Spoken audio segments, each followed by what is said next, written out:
Hello there, Qckslvrslash here, and today Sneakysnake is back, and this time in the beautiful Tier 8 French cruiser, the Charles Martel. And the more I look at her, the more I've really narrowed down one of the reasons I really like this, and it's the slanted smokestack really reminds me of the Canadian Iroquois class destroyers, which, while not the first ship I've sailed on, was one of the ships that I spent a few days on at least. Now, as you can see, this is a standard battle on Northern Lights, and Sneakysnake has found himself middle tier. Bunch of tier 9s involved, including some carriers. And I find the carriers definitely can pose a threat to these French cruisers. But luckily, Sneakysnake has brought a defensive AA and catapult fighter for his loadout, and that's definitely gonna help him keep himself safe. That said, it is a tier 9 carrier, and when you start to see that difference is really when carriers become quite strong.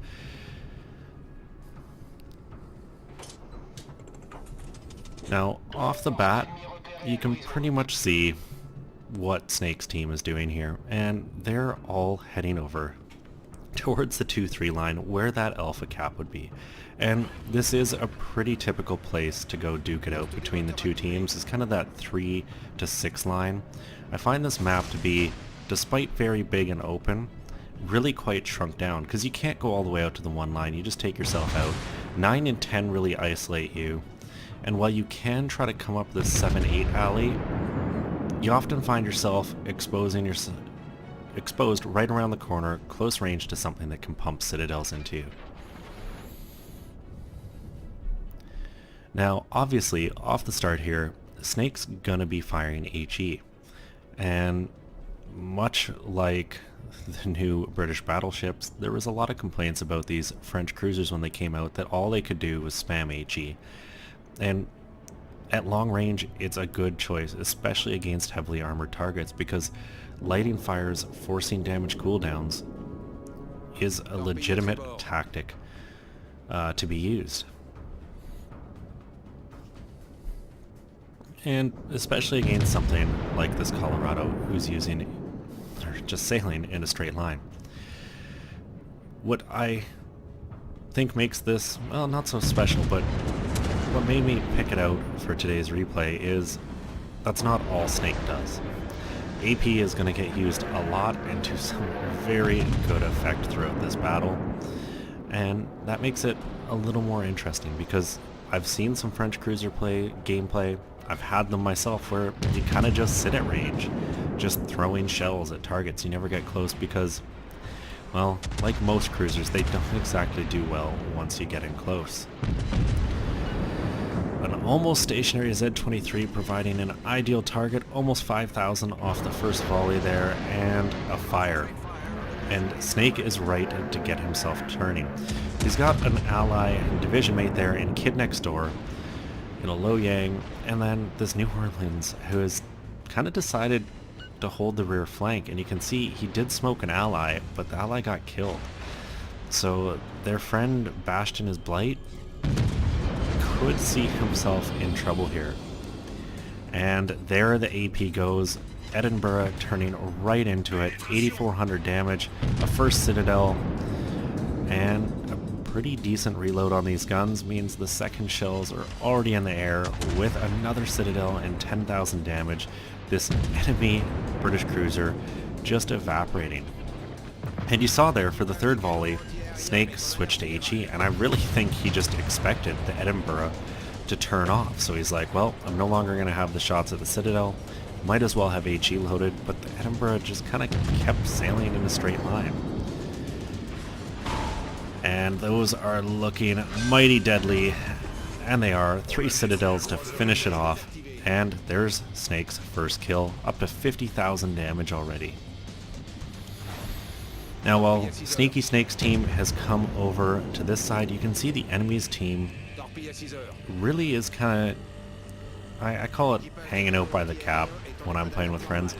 You just, especially in standard battle, you can just stay near your own cap. As long as you make sure the enemy team doesn't get into it, you pretty much keep yourself safe from losing. And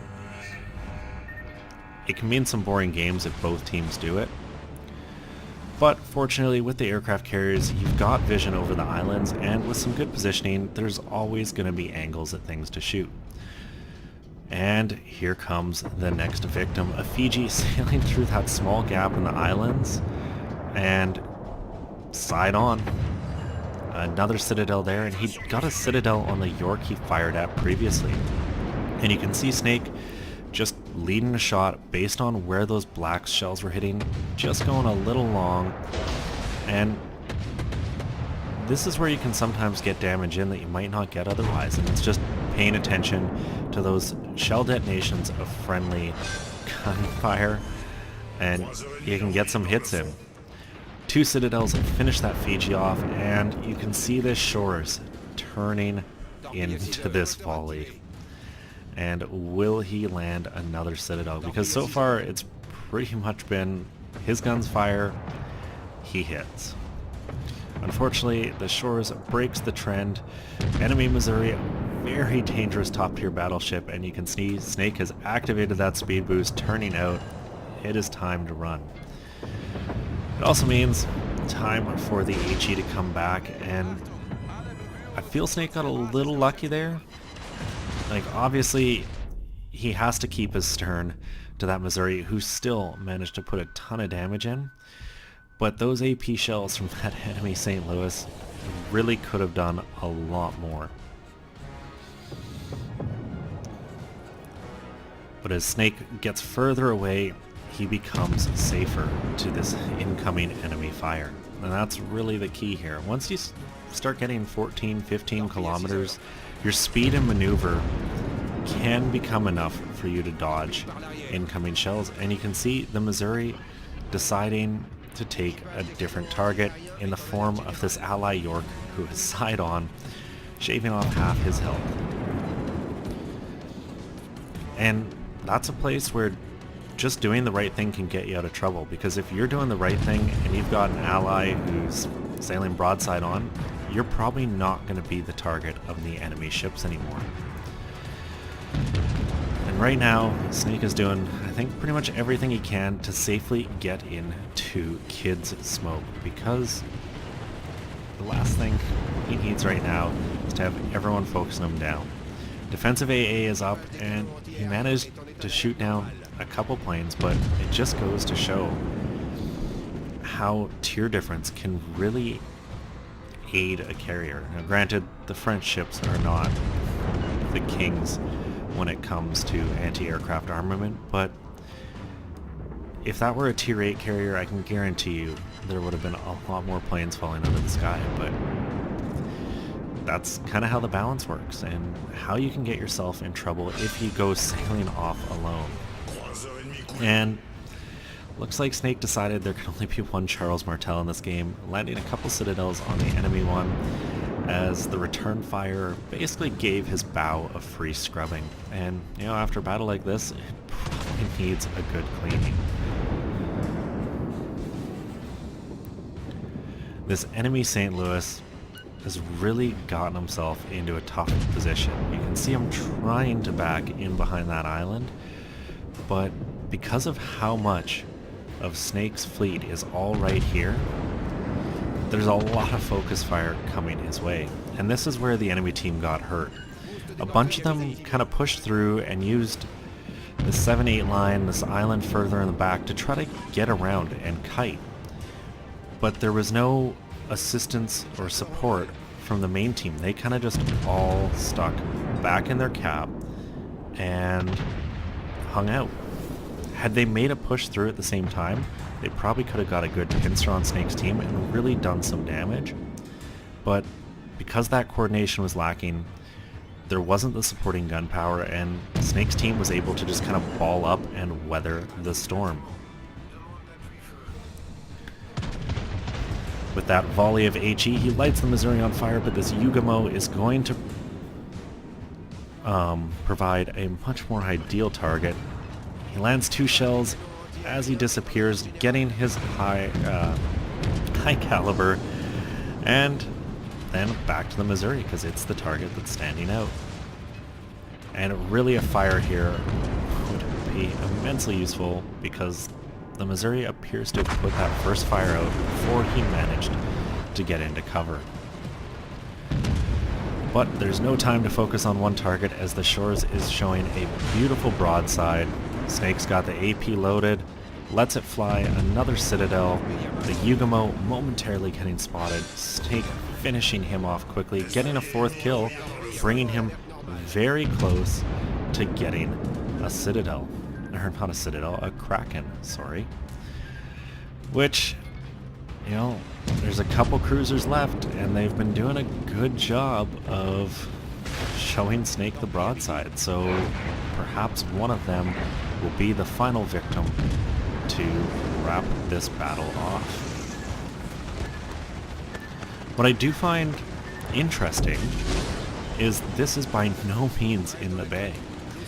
In all this mayhem, Snake's team has been perishing, and Snake just ate a big chunk of damage there as he tried to get himself turning out.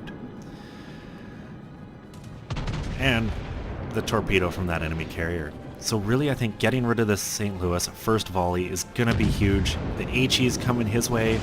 He's got the rudder to starboard, turns out, eats some damage, but puts 2 Citadels into that St. Louis, finishing him off, picking up the Kraken and up to 15 Citadels, and the battle's not over. They are dead even as far as score goes, and this could be a close one. You can see the Scharnhorst, Kit, Snake, they don't have a lot of health left. Really, the only person on their team with full health is the Essex, not surprisingly, and this Kagro. But fortunately, the enemy team is not in great condition either.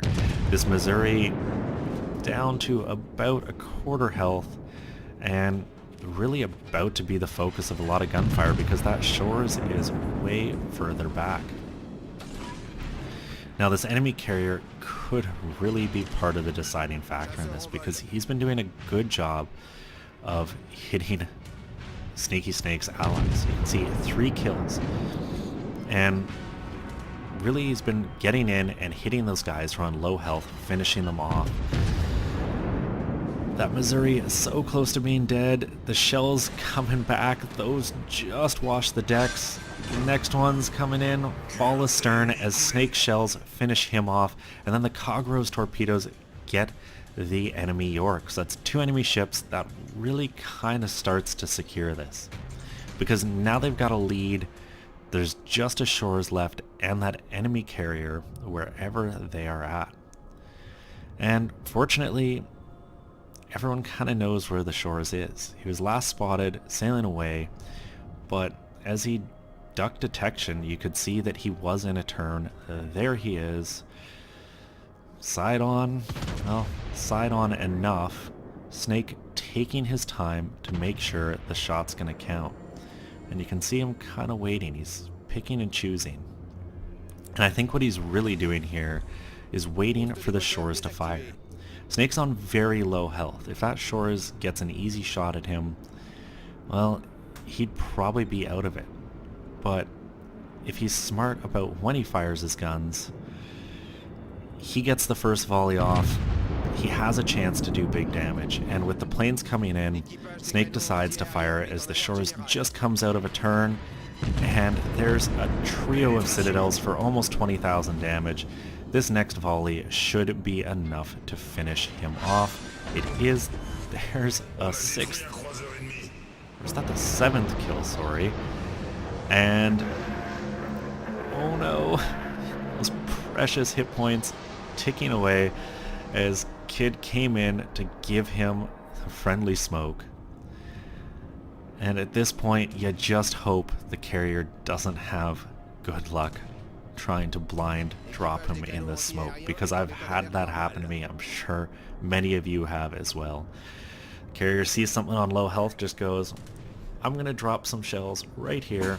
Who cares if they hit or not? Because if they do, that is a ship.